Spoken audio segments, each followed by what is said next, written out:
Thank you for watching my channel. I am Lillie, the Red Lipstick Hustler, and today we will be discussing The Real Housewives of Beverly Hills, Season 12, Episode 17. Kyle is so vile and Eric is a mess. In your face. You're a lawyer. Go over there and talk to them. Y'all, Garcelle better be careful and tread lightly with Erica because she will explode. This is a little intro to what's next on the next video. You're a lawyer. Go over there.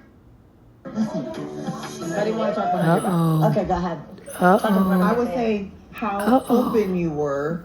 Erica gonna make an excuse, you guys. Some BS. Well, I have to. There's no point in. Well, I'm not going to Tread lightly with do Erica. anything that is not required of me under the law. Be sure to check out my lipstick, The Red Lipstick Hustler.